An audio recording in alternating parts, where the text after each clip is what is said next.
I've come to understand spiritual awakening as being the process of coming into realizing our true potential and to realizing who and what we truly are.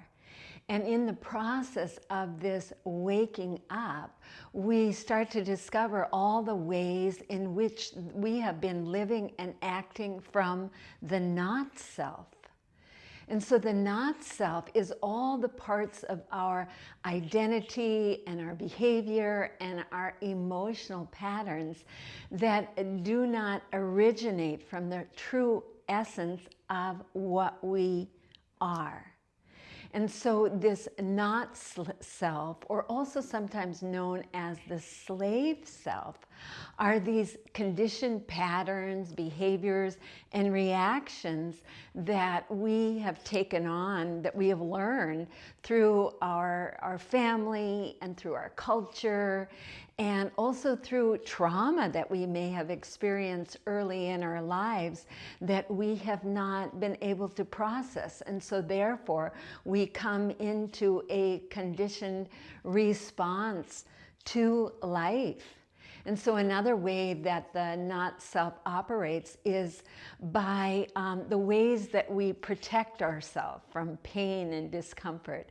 And this is, we use addiction, or we become overachievers, or we take on avoidant patterns of being.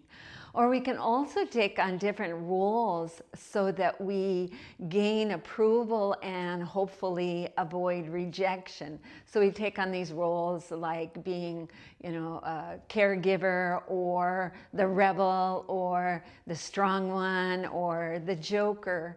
All these different ways of showing up, these roles that don't always, they don't show who we authentically are. And then there's also these internal stories about our worth, our potential, or our identity that keep us feeling very small and limited about ourselves.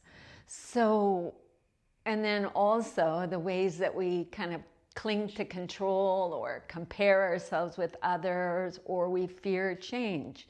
So why does all this matter?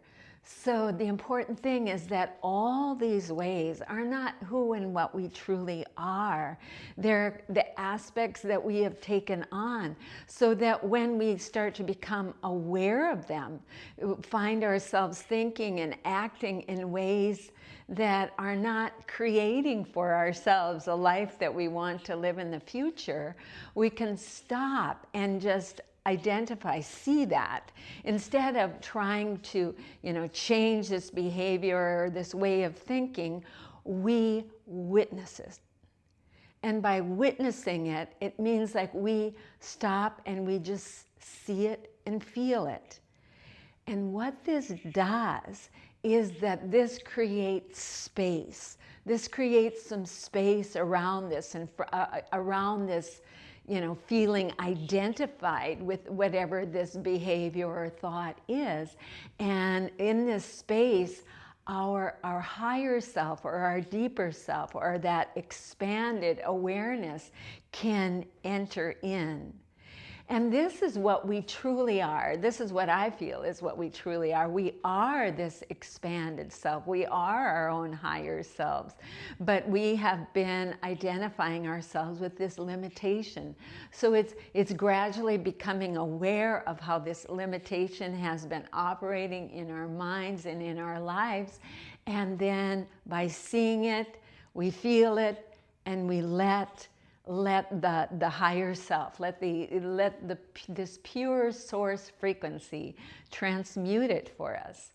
And I was thinking this morning that it's kind of like the story of the salt doll. So there is this little figurine made of sea salt, and this figurine is put into the sea, put into the ocean, and there it dissolves. That which was form, it dissolves into the sea. It becomes the sea.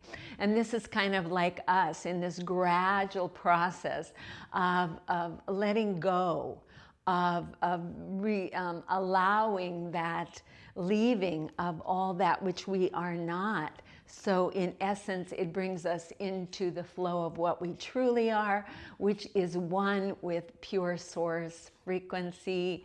It is one with our creative self, with our intuition, and with this inner state of peace and joy and happiness.